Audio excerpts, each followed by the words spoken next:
he's prepping them for what's to come. Of course, they're never going to fully understand it.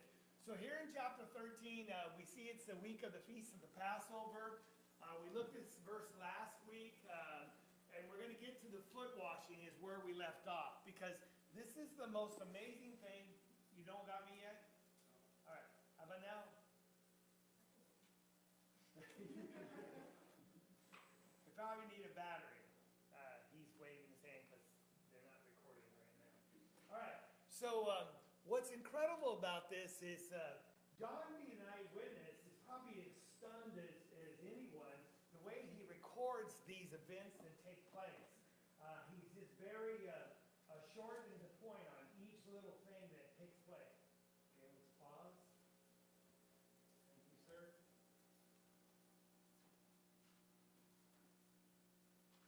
So verse 4, let's just read there. Here Jesus, gets up and rose from supper. Notice the short little statements, each one. Laid aside his garments, took a towel, and girded himself about. Then he poured water into the basin and began to wash the disciples' feet and to wipe them with the towel which he was girded. And so, why would this be astonishing to those 12 disciples who are now going to have their feet washed by Jesus? Because he was the rabbi, the master, the teacher, and he's doing this for them rather than them doing this for him. All right, so it's the master or the teacher, the greater serving the lesser, okay?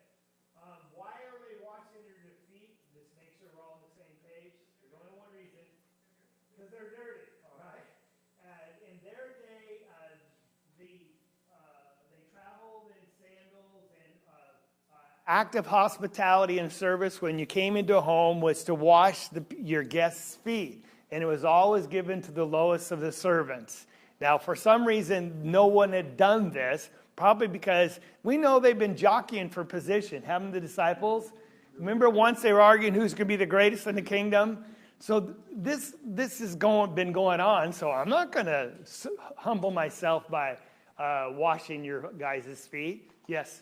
Jack, when you were over there, did you see a lot of people still wearing sandals? No, not really, but yes, you do.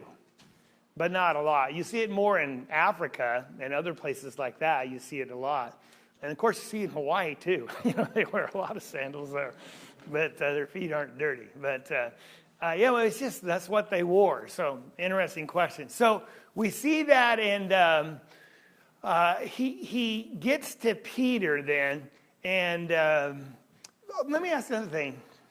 Today, culture, if someone washed your feet, is that kind of an awkward thing for us? Yeah, because we just don't deal with people's feet and everything.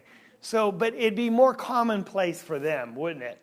Because that's just a normal process of life. Just like when you take someone's coat, you allow them to freshen up or whatever, or you give them a glass of water. They would just do this normally.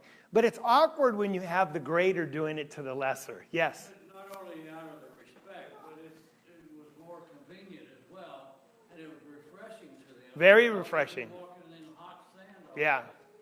Yeah, because all of us like our feet soaked, when they're are tired and hot in cold water. Doesn't that feel good? Just refreshing. It is. So this is an awkward thing that's happening. And then finally, he gets to Peter. Now, we know Peter, all right? Well, that's right. He's not going to do it. Peter is what we call the impetuous one. But he's got that type A personality that he's always the first to act, always the first seems to speak. And he's watching this, and then when it gets to him, he's just going, no, we're not going to have any of this. Now, we'll see that in verse 5. Verse 6, he came to Simon Peter and said, Lord, do you wash my feet? And what does your Bible say? Anything different? Now, when we look at some other texts, he actually is going to forbid it. He's saying, no, I don't want you to. And that's where Jesus is going to come back and say, I went too far. Sorry. I'm sorry? Okay. Lord, do you wash my feet? And I'm sorry? Okay. Jesus' answer said to him, what I do to you now, you do not realize now, but you will understand hereafter. And so when we look at this, here's the next verse coming up. Peter said to him, never shall you wash my feet. Now, why does he say that? He doesn't feel like he deserves somebody greater than him to wash his feet. All right, so is this, someone said worthy, right? Is this a humble statement at its base? Yes. You know, not you. You know, we should be washing your feet. Is that true? But the problem is what? Nobody's done that. Okay? And Jesus got another ulterior motive. He's going to try to teach them a lesson. He will. But Peter says, no, I'm not going to have you do it. Now, it's okay to be humble, but sometimes there's an extreme humility that is not worthy. Okay? Someone else had their hand up over here? Yes. He's also stating that I will never be higher than you. Okay. Because it's the lower servant that did that. Never will you wash my feet. I'll never be better than you. Okay. All right. So, Jesus comes back and he makes an interesting statement. He says, if you don't permit it, if you don't let me wash you, you'll have no part with me. Now, what is he saying there? No relationship? What? Okay, now wash me all over. Well, that's his response. Does Peter really get it? No, because he says, well, if that's the case, wash my whole body. Right? So what is Jesus saying? Yes. He's saying, okay, I get it. Okay. If you're not going to do that, I'll wash my feet and my head. Okay. Not just my feet. He understood what was taking place. All right. When Jesus says, if you don't let me, you don't have any part with me, you haven't learned the lesson I'm trying to teach. You're not getting who I am. You don't get it. And so you're going to have to allow this. And is it going to be humbling? Is it going to be awkward? Yes, but it's not. It's only through that process you're going to learn the lesson I'm trying to teach you. Right? That if I'm not above helping you and serving you, then you should not be too good to help someone else. That's going to be the bottom line lesson. And Well, another thing that's kind of really interesting is here you have God serving his creation, mankind. yeah, And in their day, they had all the gods of the Greek culture and the Roman culture, and they appeased their gods, just the opposite. So this is really quite a Right. learning and startling lesson for them, that a God would do this for you. exactly. And Peter's already confessed, you are the Christ. You're the Son of God. You're divine. You know, I know who you are. You've walked on water. I'm not going to let you wash my feet. So, yes. I think also in that statement, Jack, Jesus is saying that this is the dependence that you need to have upon me. You have to depend upon me. I'm showing you that I'm going to take care of you. I'm going to do this for you. I will always be there for you, but you got to let me do this part. And I think they're going to see that later, that they have to totally depend, and Jesus is there to take care of them. Okay. All right. Well, so this statement then, he says, well, then wash all of me. Jesus comes back and look what he says. He who has bathed needs only to wash his feet. So what do we know about the rest of his body already? He's clean. They bathed or did something before this feast or this meal, which was appropriate. But it's completely clean, all right? And you are clean, but not all of you. Now, what's that going to be a reference to? Because Judas, we've already seen that Satan put it in the heart to Judas, one of the 12, to actually betray him. And it says in the text, he knew the one who was betraying him. For this reason, he said, not all of you are clean. Now, who's writing this? John. Did he know it when it happened and played out in front of him? No, he's writing it after the fact because now he understands, okay, that Judas is not clean. So Jesus is switching from dirty feet to an unclean heart, all right? He's switching real quickly. When Aaron entered into the tabernacle and the priests, they had to wash their hands and their feet. They did that. It was demanded that they do it. If they didn't do it, they could be killed for it. This is going to be the institution of the Lord's Supper and these things that are happening too that happened prior to that. Yeah. But with that, he's showing the significance by doing this. This is very, very important. Right, and yet we don't want to get too caught up in being cleaned spiritually, because that's really not what he's addressing here. Right. Right. But you're right about the priest there. And what he's trying to do is teach us a lesson on service. That's only point. But he's making a little sidebar statement along the way here, which is interesting for us. And so when he washed their feet and taken his garments and reclined at the table again, he said to them, do you know what I just did for you? Now, this is one of those duh questions, all right? Is this a trick question? You what? Just washed our feet. Now, is that what Jesus did? No. Yeah, I washed your feet, but there's something more significant. He says, you call me teacher and Lord. Then he says, that's right. That's who I am. I'm your rabbi. You've been following me. I called you to become fishers of men. And these 3 years, I've been teaching you and instructing you. And you're here to serve and follow me. He says, that's the truth. But here's what happened. He says, but then the Lord and the teacher, I washed your feet. You ought to wash one another's feet. I gave you an example. See, that's what he's done. He didn't wash their feet. He gave them a lesson. He taught them a lesson that you should do as I did to you. So truly, truly, I say to you, a slave is not greater than his master, nor is the one who is sent greater than the one who sent him. And we'll talk about that. So a couple words here. The word ought. When you look at and define it, it's being morally obligated. It's legally required, like to pay a debt. It's a strong word. It's like, well, do you think we ought to go to the store? I don't know. No, when you use the word ought here, this word, it means you're bound to it. It's the only thing to do that is a proper. So you're meeting an obligation. So why would Jesus use the word ought in this scenario with such strong language there? Yeah, it's a little more than encourage, though. But what's the basis? What's the debt? Yes? He's trying to put to rest the whole struggle with who's the greatest. Okay. It doesn't matter. The point is, it doesn't matter. You serve each other and get on about the business. Okay. She said, if you didn't hear it, putting to rest this argument, who's the greatest? Because here is the greatest serving the least. And if God can do that, who is beneath us that is not worthy of being served? No one. No one's unworthy, because it's not about who's worthy or not. It's about what kind of person you are. And if our God has got that kind of character that he would serve us, out of gratitude, what are we going to turn and do to others? That's where the moral obligation comes. If someone of greater status than you does this for you, and yet you withhold that from someone else, that just shows this ungratefulness. All right?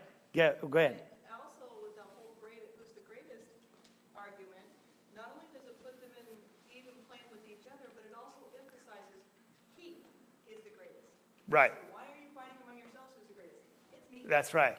And the other thing I want to suggest to you, it shows the intrinsic value of everyone on this earth, especially those that follow Christ. If God would wash my feet, and then that shows an extreme value that I have in his eyes, doesn't it? That he would humble himself enough to wash my feet and, of course, later die for me.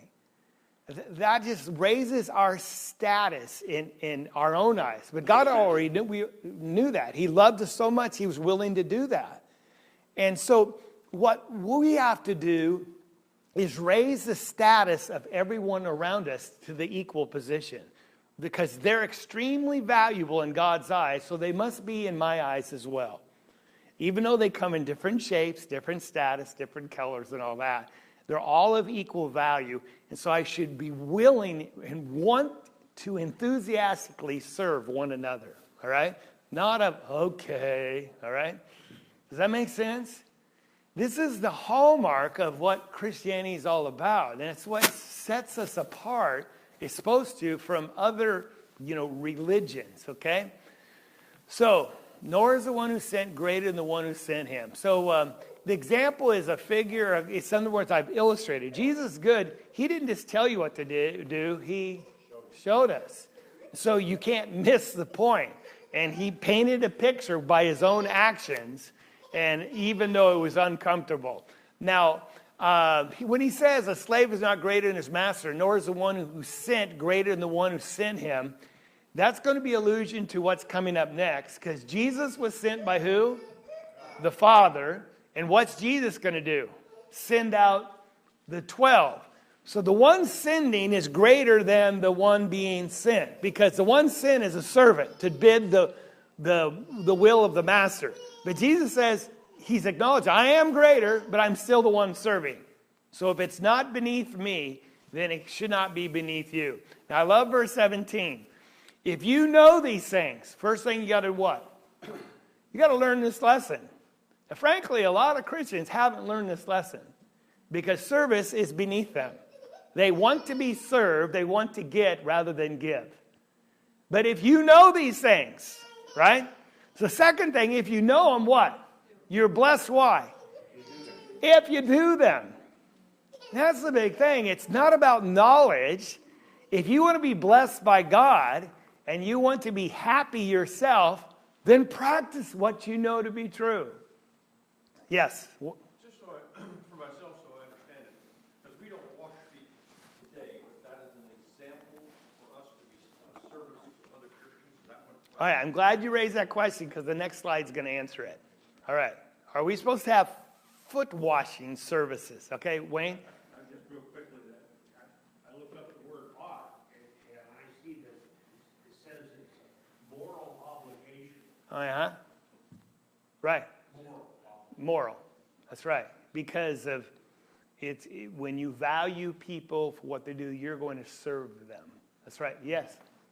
And yes. And I'm glad you brought that out because he just washed also the one who is going to betray him. Now, Jesus is going to teach another place to love your enemies. The way you win your enemy is by loving them, not being evil to them.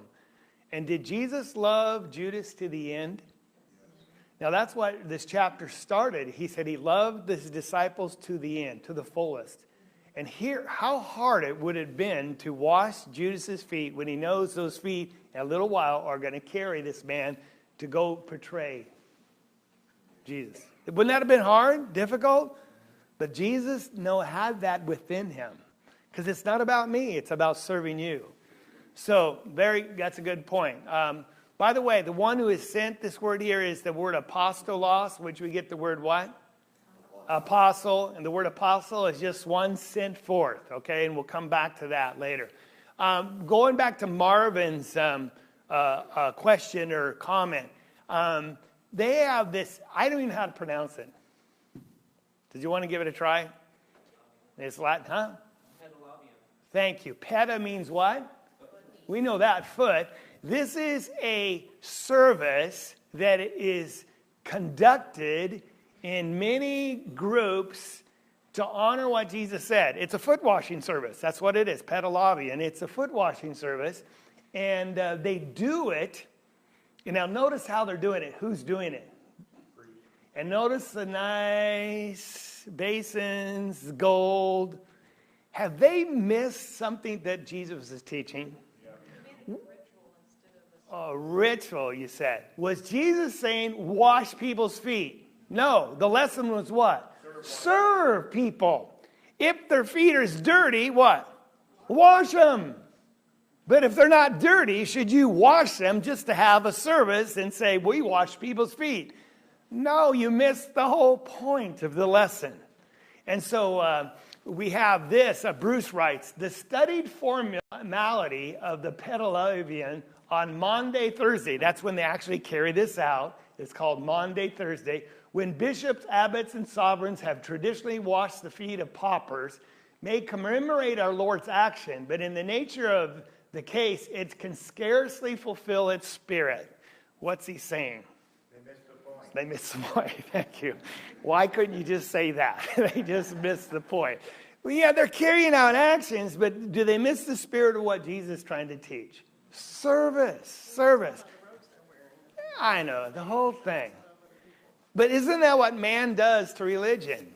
And that's why I say there's a difference between religion and Christianity. Christianity is something that's transformative. When you follow Christ, you become like him.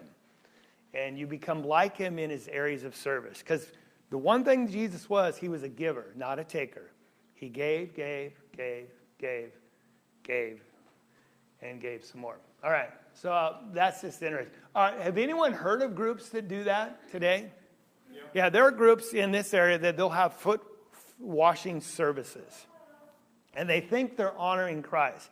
Now, could you have one just to teach the lesson to people all over again? I guess. But that's not the purpose itself. Teach it by just serving. All right? Okay. Anything else on that one? So, talked about Judas, that he loved Judas as he was washing his feet. And the thing that we need to keep in mind, too, is the big picture. He was doing it because he knew what Judas was going to do had to be done. right. And he knew that God's will was going to be fulfilled. And so if we love people and love our enemies and look at God, the big picture, we always know that God's will is going to be fulfilled. And Exactly. we keep in our hearts is that when enemies are ugly to us or whatever, That's a good point. that he knew he saw the big picture. He saw the big picture, so it allows you to overcome the moment.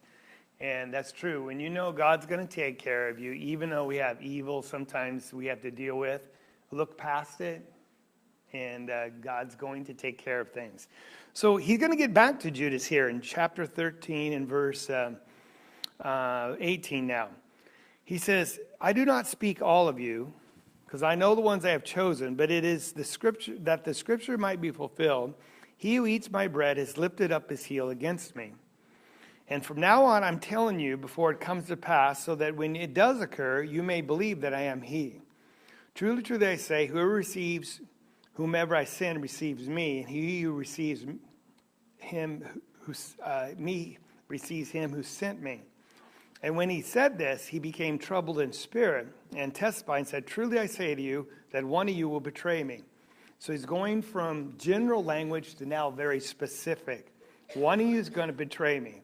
So the disciples began looking at one another at a loss. Can you imagine dismay? To know which one of them he was speaking. There's a traitor amongst them. Now, that's just shocking words because you're just going like, who is it? Because the Lord couldn't be wrong or misspoken. And the disciples, of course, began looking. Verse 23, there was one reclined on Jesus' breast, one of his disciples whom Jesus loved. So Simon Peter therefore gestured to him. Who's the him? The one leaning on his breast, and we're going to identify him, and said to him, tell us who it is that he's speaking. So he, who's the he? Okay, if it's John, that's right. Leaning back thus on Jesus' breast, said to him, Lord, who is it? So Jesus therefore answered, that is the one whom I shall dip the morsel and give it to him. So when he dipped the morsel, he took it and gave it to Judas, the son of Simon Iscariot. And after the morsel, Satan then entered into him, and Jesus therefore said to him, what you do quickly. Now no one of those reclining at the table knew for what purpose he had said this. Now, let's break this down because I want you to see the full picture here. So, first of all, Jesus quotes Psalms 41, verse 9, where even my own familiar friend in whom I trusted, who ate my bread, has lifted up his heel against me. When they read that in the synagogues on Sabbath for many years, did they understand that was talking about Judas who was going to betray the Messiah? No. Now, how did Jesus know? Well, of course, he's the one that spoke it, through the prophets and now he's saying, here's what's going to happen. One of my own friends is going to betray me. Does that hurt when he calls him your friend? And yet he's going to stab you in the back? All right, so we see that. He says, I'm telling you now, so when it happens afterwards, you go, oh, it wasn't just an accident. This was all part of, as you were saying, God's plan. And God's plan is going to be fulfilled and actually speaks to, Jesus, being who he said he was. So here is an interesting statement. It's almost a sidebar, but I'm just going to deal with it, then skip past it. He says, whoever receives the one that I send receives me. And if you receive me, you receive the one who sent me. Now we know God sent Jesus, and Jesus is going to send out the 12 who are going to do what? We're going to preach the gospel. That's right. So Jesus says, if you receive them, we already learned in John 12, the way you receive Jesus is by receiving and doing the things that he speaks. So if you reject the word which the 12 sent or speak, who are you rejecting? Jesus. And if you reject Jesus, who are you rejecting? The Father. But he's putting in the positive. If you receive by accepting what they say is true and then obeying, they're following through on them, you're actually receiving Jesus and you're actually receiving the Father. All right? This shows the authority in which the apostles are going to speak. Jesus is given all authority. They're delegated authority to speak on behalf of Christ, and whatever they say is bound in heaven. We're going to get to that in chapter 20. So that's why I wanted to start here, because we're going to come back to this theme, that the authority that he's passing down onto them. But notice the receive. 4 of them, right? How do you receive Christ? You do what he says. You believe what he says, and you then do it. That's what it all starts with. So let's go down back to the betrayal, all right? So he says he's troubled. And we already saw this word earlier in chapter 12. And in chapter 14, he's going to use it again to the disciples when he says, I'm leaving. He says, don't be troubled. This is this agitation. It's being stirred up and troubled. Can you imagine a lot of people facing the hurricane are troubled now? They don't know what they're doing. You're going to see. So it's to get up, stirred up inside. Jesus is troubled now again, showing again his humanity. That he wasn't just some robot blazing through life on the earth without any emotions. When he said this, he became troubled in spirit and said, well, one of you is going to betray me. Man, that's just got to hurt. And of course, that put them into this tailspin. Who is it going to be? And that's where we see in Matthew 26, they, the disciples, when they heard this, became exceedingly sorrowful. Now, it's one thing to be sorrowful, but what's exceedingly sorrowful? You see how much this is upsetting them. That someone that has been walking with them, their friend, for the last 3 years, is now a traitor, is going to betray Christ. So they all begin to ask Jesus, Lord, is it I? Now, that's very curious. Why would they ask him? No, that's not what I'm asking. Why are they asking him? Well, why would they not know? Okay, someone comes to the back door. Hey, someone robbed $1,000 out of the back room. You would know, wouldn't you? I mean, Bruce wouldn't go up and say, was it me? Well, maybe Bruce would. Yeah, it was Bruce. Right? Why are they asking, is it I, Lord? Go back and answer. Go ahead. Because they're worried about their own spiritual strength. Are they going to give in? Are they going to stay strong? That's the only answer I can understand. Because they know they have failed him in the past. They know that, they just know. Is it going to be me is really what the question. Am I going to be the one? And so they're very concerned because they're acutely aware of their own weaknesses inside. That's not beyond me to do that. Now that's profound because Peter's going to come back at the end of the chapter and say, not me. And Jesus says, oh, Peter, you will after the cock crows. Yes? They had just had to swallow this whole lesson on humility. Right? So they're all kind of questioning, Right? That's a good point. And he says, one of you is going to betray me. He's like, oh man, how bad am I really? Yeah, because I failed to serve, and now maybe, sorry, someone else had their hand? Well, again, Jesus knows the hearts of all men. Yes. And so when they're saying, Lord, is it I? So they're looking at themselves and where they failed in the past. Yeah. But also, Jesus is going to know who that person is. And is it I, Lord? Yeah. Am I the one that's going to fall and do this? Well, of course he knows who's going to be, but it's just, I think, again, you're right, but it's just curious they would ask because they are troubled themselves. Like, you would think you would know that if you would or not is all I'm trying to pull out here. All right, so here is this curious thing. There was reclining in Jesus' bosom one of his disciples whom Jesus loved. So this is one of 4 references that we find in the book of John. And the best understanding, each one refers to John himself. It's how he identifies himself. And here they are. The first one is right here in John 13:23, so I don't have to read it. And then the next one's in John 19, when Jesus saw his mother and the disciple whom he loved standing nearby. That's the third time. And a second time. The third time is in chapter 20 at the resurrection. She ran and came to Simon Peter and the other disciple whom Jesus loved. And said they'd taken our master out of the tomb. The last one is in the last chapter. Therefore, the disciple whom Jesus loved said to Peter, it's the Lord. Everyone has to do something with his death and resurrection, the context, which is interesting. One, he's talking about his betrayal. The next one's at the crucifixion. The next is at the tomb. And here's the resurrection, the appearance. Each time it's in that kind of context. But we would understand this is John, the disciple whom Jesus loved. Now that raises the question, is it okay to have your favorite?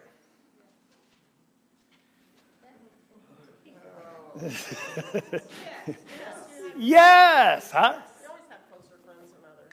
You always have closer friends than others. Is that true? Yeah. Does that mean you do not serve the ones that are the least favorite? No, it has nothing to do with value, has nothing to do with how you're going to treat people. It just means sometimes there's some people you just get along and connect better, right? Yeah, and it's natural, and it's just amazing. Jesus had one in whom he loved. Well, exactly. We know that. So this means more or in a special way, all right? Good question. Is he a little like the one whom Jesus loved? No, I think that's how he was known, and maybe there's some modesty. He doesn't even mention himself, but it's a good question. And anything beyond this, we're going to be speculating. I don't know. But here's what I want you to see. Remember we saw last week, we said they sat in a U. Did I talk about that? Yeah. They did not sit at a table with, four-legged chairs. That's Western culture. But they had a table that was probably really, really low to the ground. And they would actually be laying on pillows, and some sat on their side or even on their bellies. And so the head of the U was for the master, right? The honored person.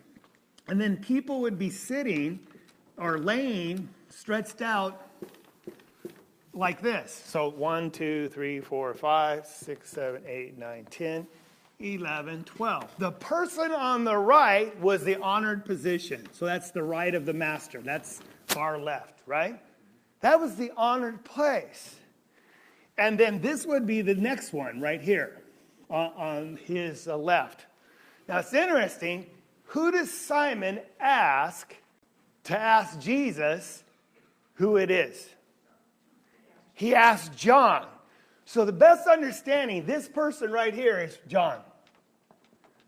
Because he's leaning on Jesus' breast. I mean, they're that close. So he leans over and he's just next to him. Lord, who is it? And that tells us about Peter. Where's Peter then? He is probably right there or even there. He's not next to Jesus in the favored position.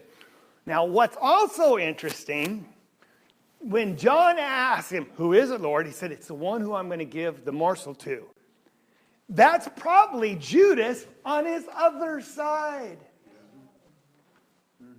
The one who's going to betray him has an honored position. And if that's the case, that's, to me, stunning. The implications and just the heart of Judas. So let's look at it with that being said and try to make some sense of this.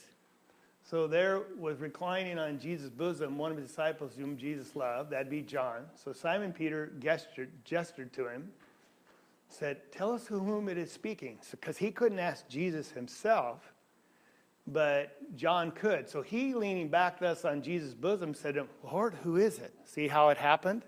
All right? And so the Lord, it's interesting, we find in Matthew 26, Judas was betraying him, answered and said, Rabbi, is it I?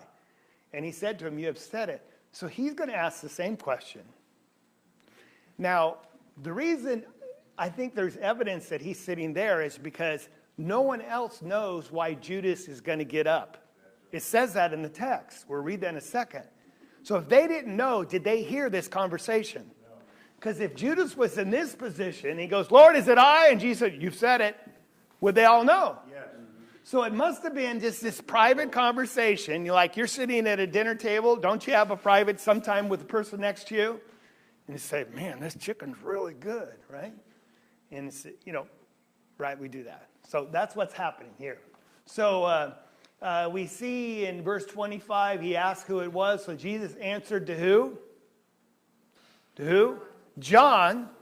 And probably nobody else is hearing this conversation. Or else they would know who it is, right? The one whom I shall dip the morsel and give it to him.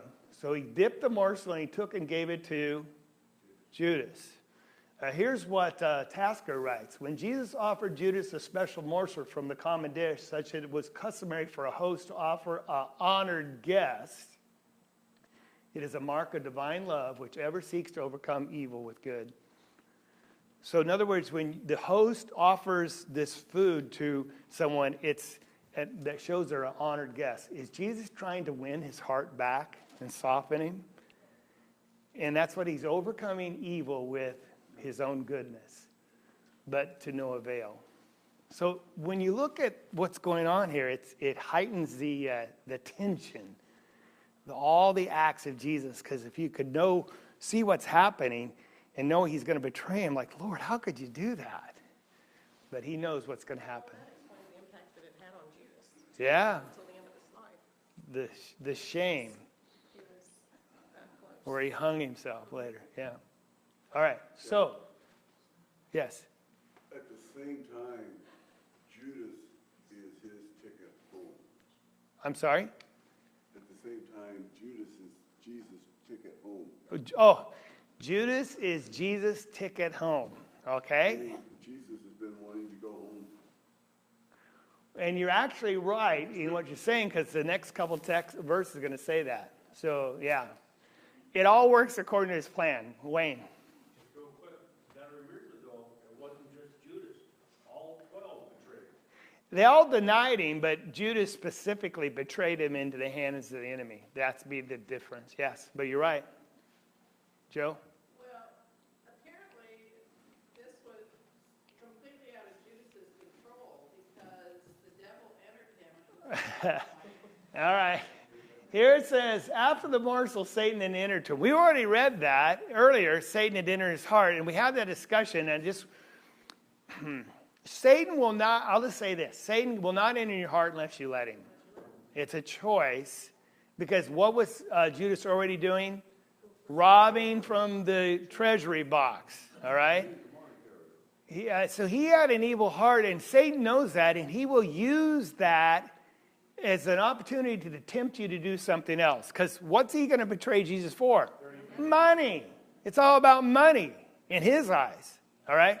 So, yes, he entered his heart. But anytime you do something that's contrary to God's will, who's guiding you? God or Satan? Satan. So could I say, when you lie to someone, Satan entered your heart? Yes. Not in a overcoming way. He's now taking control of you and you have no choice. But you've given in to his will rather than the Lord's will. So it's not the Lord living in you, it's Satan. Does that make sense? Joe? Well, it does, except that if Judas had not done that, we would have... Well, that's true. This is the amazing foreknowledge of God. He knows what's going to happen before it happens, but he doesn't make you do it. But since he knows what's going to happen before it happens, he uses it to achieve his will. You know what I'm saying?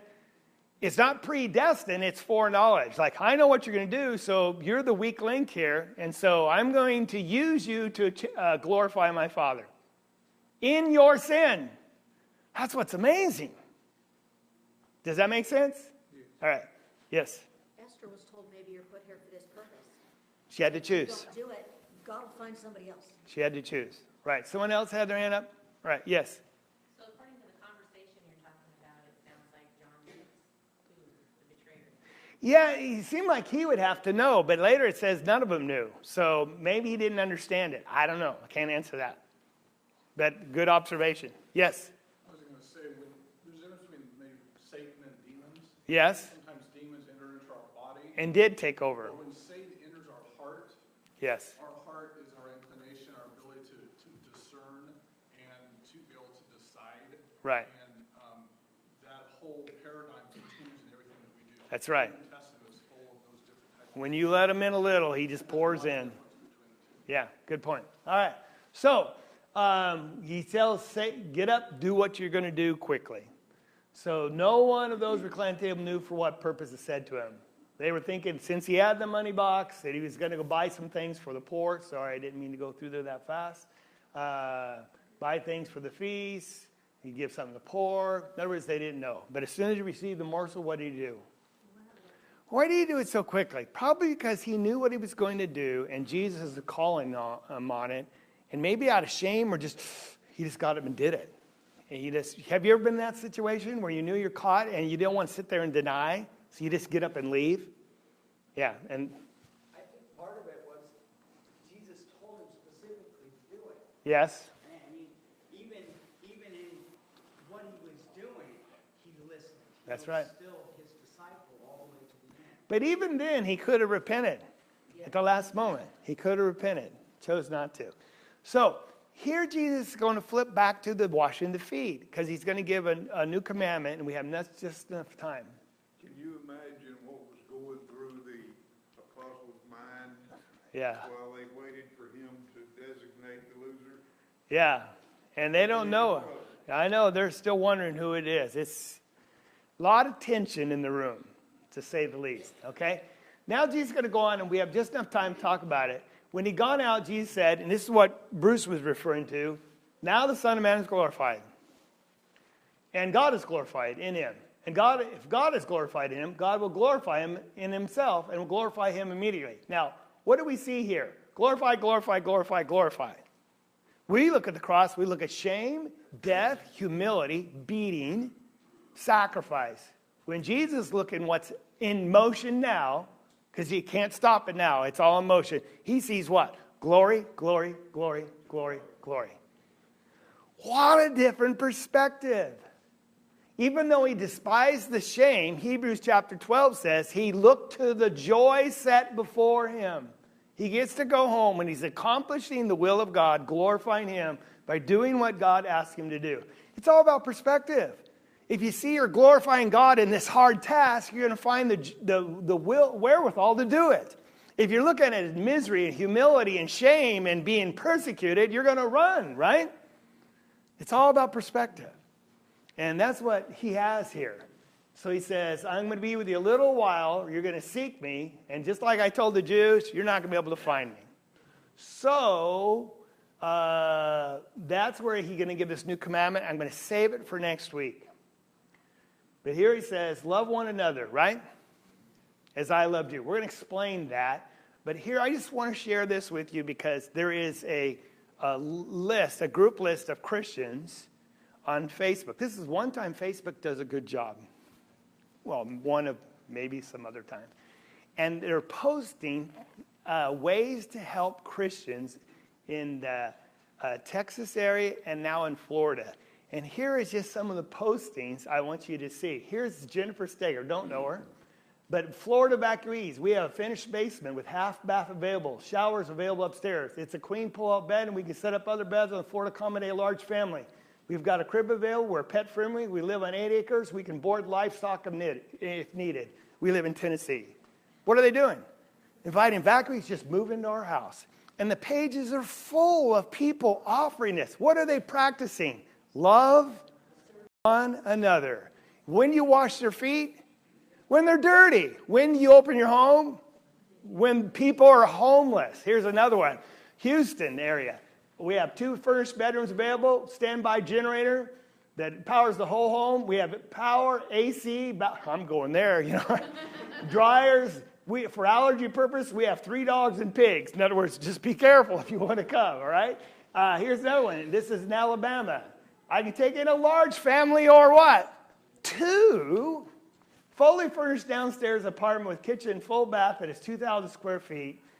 A camper RV with electrical and water hookup that sleeps 4. Pets are okay. Certain areas of the house, small pasture for a horse. Isn't that marvelous? These are Christians on a Facebook page, and you can become part of it, and they're just helping other people. All right. Thank you. We're out of time.